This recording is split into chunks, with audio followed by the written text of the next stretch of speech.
എൻ്റെ ഒരു എക്സ്പീരിയൻസ് പറയട്ടെ. അതായത് കോയമ്പത്തൂർ ഒരു പള്ളി, ഞാൻ കൃത്യമായിട്ടുള്ള സ്ഥലം പറയുന്നില്ല, ഒരു മാർക്കറ്റിനകത്തൊരു പള്ളിയുണ്ട്.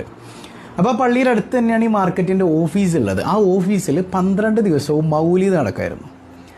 അപ്പോൾ ഓരോ ദിവസവും മൗലിദ് കഴിയുമ്പോൾ അവിടെയുള്ള കടക്കാരിലേക്ക് പള്ളിയിലെ മൊല്ലാക്ക എന്ത് ചെയ്യും, ഈത്തപ്പഴം ചീരണിയായിട്ട് കൊണ്ടുപോയി കൊടുക്കും. അപ്പോൾ അവിടെ ചെല്ലുമ്പോഴത്തേക്കും അമ്മമാർ ശിർക്ക് ഇങ്ങനെ കൊണ്ടുവരാതീങ്കോ ശിർക്ക്. അപ്പോൾ ഈത്തപ്പഴത്തിൽ അമ്മമാർ ശിർക്ക് കണ്ടു. യാ അല്ലാ, പോട്ടെ, അമ്മമാർക്കത് ശിർക്കാണ്.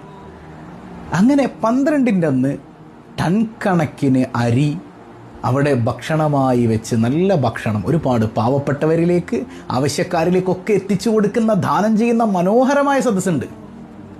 അപ്പോൾ ഞങ്ങളിങ്ങനെ നോക്കുമ്പോൾ ഈ ശിർക്ക് എന്ന് പറഞ്ഞവൻ ഈ ചോറ് മേടിക്കാനായിട്ട് മുമ്പിലുണ്ട്. ഏത് ഈ ശിർക്കാണെന്ന് പറഞ്ഞവൻ, ഏത് ഈന്തപ്പഴം ശിർക്കാണെന്ന് പറഞ്ഞവൻ ചോറ് മേടിക്കാൻ മുമ്പിലുണ്ട്. അപ്പോൾ മൊല്ലാക്ക വേഗം ഓടിച്ചെന്നിട്ട് ചോദിച്ചു, അല്ലപ്പാ ഉന്നോட ശിർക്കെല്ലാം എൻ്റെ ചിന്ന പേച്ചും വെള്ളത്തിലെയാ, ഉനക്ക് ബിരിയാണി എല്ലാം അതിലെല്ലാം ശിർക്ക് കിടയാതാ എന്നൊക്കെ മനസ്സിലായോ? അതായത് ഈ ചെറിയ ഈന്തപ്പഴം കാണുമ്പോൾ എനിക്കൊക്കെ ശിർക്ക്, ബിരിയാണിയിലൊന്നും നിനക്ക് ശിർക്കില്ല അല്ലേ? വല്ലാത്ത ജാതി തൗഹീദ് തന്നെ. ഒരു ദിവസം മൗലിദ് ഓതി കൊടുക്കണ ഈന്തപ്പഴത്തിൽ ശിർക്ക്, 12 ദിവസം മൗലിദ് ഓതിയിട്ട് കൊടുക്കണ നെയ്ച്ചോറിലും ബിരിയാണിയിലും ശിർക്കില്ല. ഇതെന്ത് ജാതി ശിർക്കാണോ?